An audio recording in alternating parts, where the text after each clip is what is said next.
Kristy, you are a product of the success of Advocates for Homeless Families. Let's go back kind of before you found them or they found you. What was happening for you? So before we found each other, I was pregnant with twins and I was homeless. So it was a journey before I found Advocates. It took about 6 months of homelessness, a little bit longer, where I was sleeping in cars, sleeping at parks. I did find an abandoned apartment to live in for a little bit. So we stayed there, so we had some shelter. That was helpful. And I ended up giving birth to my kids very early. So they were 3.5 months early. Whoa. They were born at 1 pound 10 ounces and 1 pound 13. Holy cow. Yes. And that is a product of me being homeless because Sure. of all the stresses in my life. I had them early. I developed HELP syndrome. And from there, I had an incident with the father of my kids. And unfortunately, that propelled me to the Hartley House. But at the end of the day, that was the steps that were needed. Right. I always say you're never given too much that you can't handle. True. And so being pregnant with twins was what I needed, obviously. Yeah. And after the Hartley House, I was meeting with my caseworker there, and I didn't really know what my next steps were. I didn't have a car. I had these kids that needed a lot of different things, but I didn't know what I was going to do.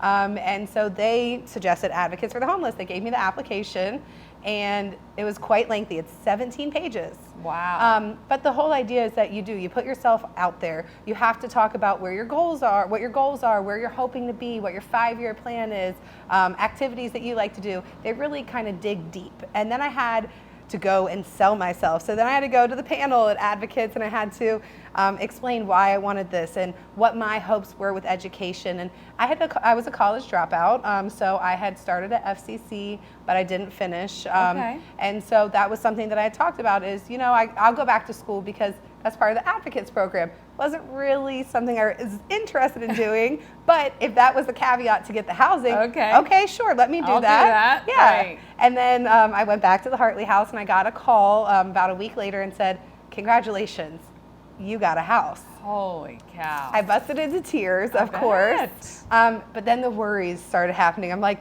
okay, I have a house, but I don't have cribs, and I have 2 kids. I don't have any furniture, I don't have any beds, I don't have anything. Yeah. And then the conversation was, well, we're gonna have all of that for you. Holy cow. So I showed up to my new house on Ice Street with my kids, and we were able to decorate their rooms, and they already had cribs, and we had a washer and dryer. Holy Hannah, that was like amazing. Yeah. I had a kitchen where I could actually cook them meals, so I started making like their baby foods and things like that, where I wouldn't have been able to do that if I was homeless. Of course. And then the momentum started to build. So I got settled, and my kids were settled, and then we started with our case management. So we would see our caseworker once or twice a week, quite a bit at the beginning. Okay. And then we attended the life skills classes.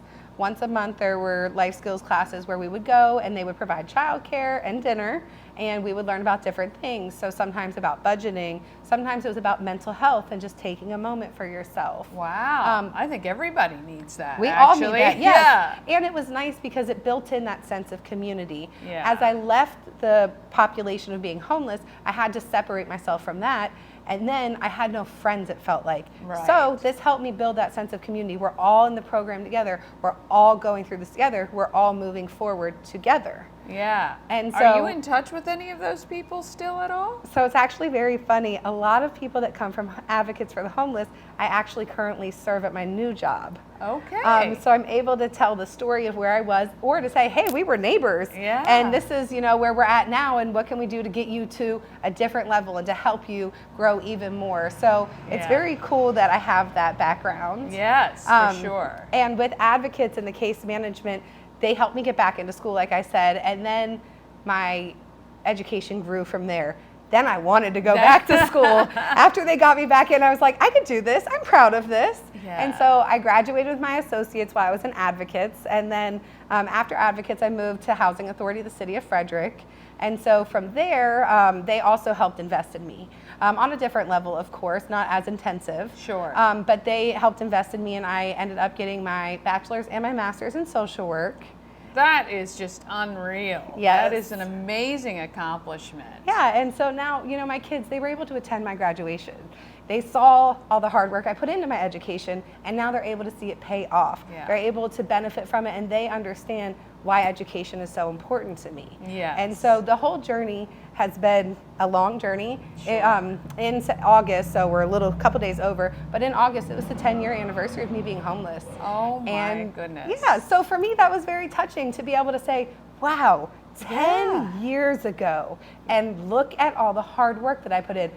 And let me tell you, it was a lot of hard work. Yeah. And it was a lot of tears and a lot of thoughts of, I don't know if I can do this. I might have to give up. But with the persistence of myself and my family and my support system, and knowing that Advocates was there to push me and to help propel me into where I'm at now, I've been able to keep forward moving. Of course, everybody has backslides, and of course, I am included in that. Yeah. But it's about the forward momentum, and it's about believing in myself. And I persevered through everything that's ever come to me because I want to show my kids we are unstoppable. Yeah, my gosh, what a great role model you are, not only just for your children, but for a lot of others. So your role now is at the helm of Advocates for Homeless Families. Is that correct? So now I am a board member at the Advocates for the Homeless Families, and so I'm able to give back like that. And then I'm also the director at Family Services at the Housing Authority, so I'm able to serve a large population with that. And so I do, my hands spread wide, and I'm able to give back. And that's really ultimately what it's about for me. I want to give back. I want to see people prosper. I want to see people make something of their lives and use the trauma that has happened to them, the things that have held them down, use it for fuel. Use it to power you forward. What can you do to make the difference because of what you've lived through? What can you advocate for? I can advocate for homeless families because I've been there and I can see the change. Advocates, like Gary said, it's not a hand up. It is. It's a hand out. I'm sorry. It's not a hand. Yeah, it's a hand, not a hand out. It's a hand up. It is a hand and up. So that's the thing is you have to do the work. You have to invest in yourself. You have to invest in your kids. And for it to work. And if it's not working, Advocates knows it's not working. They're sitting on you to know those things and then to put something into place to make it work. Well, that's what I actually, if you wanted to support an organization that's really teaching, laying the groundwork, teaching the lessons, being on top of things, to me, that's what I'd love to do, because again, then you are creating people in the community like you who want to give back, who can walk the walk and talk the talk. You've been there, you've got the credibility, but I mean, you can't get a better poster child, I think, for the program than you. And your kids must be so proud. And the fact that you came through it with twins, I just don't even know. I mean, seriously, you really deserve all the accolades you get. I hope you know that your city is proud of you, and I know your kids are. Well, thank you. That does. It means a lot to me. And, you know, it's been quite the journey, but I'm so glad that we're here, and I'm glad that I'm able to give back to other people and my kids too. I'm glad that they don't have to remember what it was like for us to be homeless, but they know that we were, and they know that, you know, that they have to give back and things like that. And so it's so important for me that they are part of that process, and that well, they you're turn still into those young. kids. You can still impact thousands of people in your time, and I tell you, it really is an amazing story. I hope you write a book one day. Maybe. You really should. You really should, because I do think that it has the power to impact people that you may not even know yet, that you don't even have access to. This could be a great Netflix show, I think, too. Look, I think it's amazing, and I mean, there are countless people who haven't achieved a tenth of what you've done, and you still have a lot of time left. So I'm looking forward to see what you do on the horizon for sure. Me too. I never say no to an opportunity. I love it. This is Kristy. You can now find her at the Housing Authority of Frederick, and one of the great, I guess, graduates of Advocates for Homeless Families. Congratulations. Thank really you. Amazing.